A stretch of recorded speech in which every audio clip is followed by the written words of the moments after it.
Welcome to the Real Estate Espresso Podcast, your morning shot of what's new in the world of real estate investing. I'm your host, Victor Minash.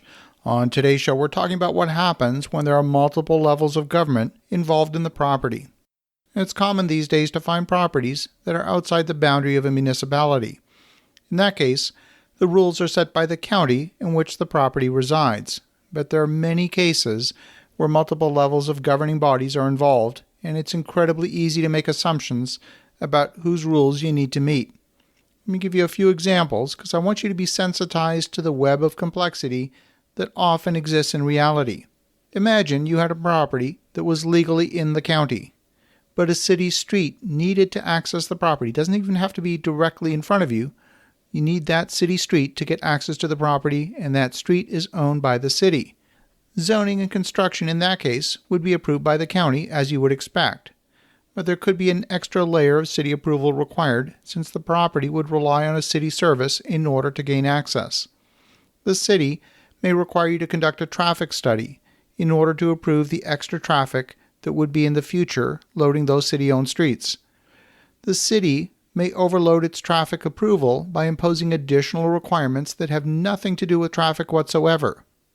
Now, this may seem unfair at first. After all, the city has no jurisdiction over the property. But cities have a tendency to grow, and when that happens, they want lands that are annexed into the city to follow city guidelines. So often these rules are imposed by contemplating the future possibility of annexation by the city. I've seen cases where the property in the county may require you to drill a well for water and install your own septic. City services for water and sewer could be close by, but in order to use those services, you might be required to meet the city's zoning rules for a property that's not actually in the city. These examples of government overreach exist all over the place. Earlier this week, I had a conversation with the mayor of a town, and he acknowledged that the property was in the county, but the services were provided by the city, and the road is owned by the state. In order to gain access to the services, the property would need to be annexed into the city, and the state would need to approve access to the road. So if you wanted to put in an extra driveway, approval from a third level of government would be required. We had another conversation with the planning department of a city in Texas. They acknowledged the property was in the county. Subdividing the property would fall within the approvals of the county, and zoning would also be approved by the county. But the property falls within the extraterritorial jurisdiction of the city. And that's an important word that you need to become familiar with. Extraterritorial jurisdictions are the legal ability of a government to exercise authority beyond its normal boundaries. And any authority can claim an ETJ, an extraterritorial jurisdiction, over any external territory they wish. For this particular 9-acre property in question, the county would happily approve the subdivision of the land into 2 parcels. The back parcel would gain access to the road with the granting of an access easement, a 40-foot wide strip of land for a nice wide driveway. So far, so good. Everything seemed to check all the boxes. But then the city planner informed us that the property fell under site plan control of the extraterritorial jurisdiction.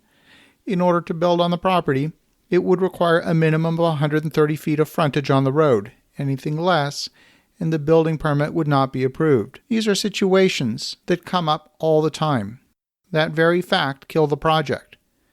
There are situations where rainwater or snow runoff flows into officially named watersheds. In that case, the development plan might fall under control of the local conservation authority, the Ministry of the Environment, or the Army Corps of Engineers, whichever body has jurisdiction of the water flow in the area.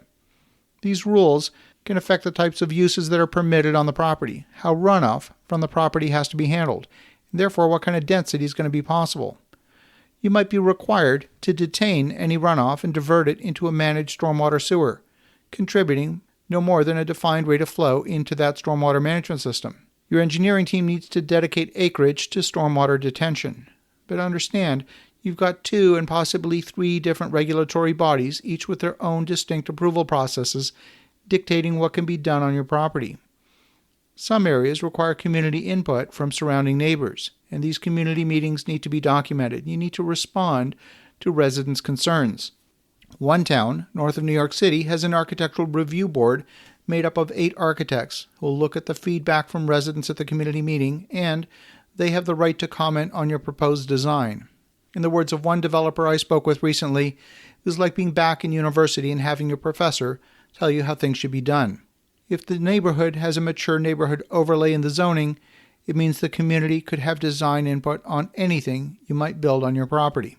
As you think about that, pay very close attention to all the different government and regulatory bodies that could control what you build on your property.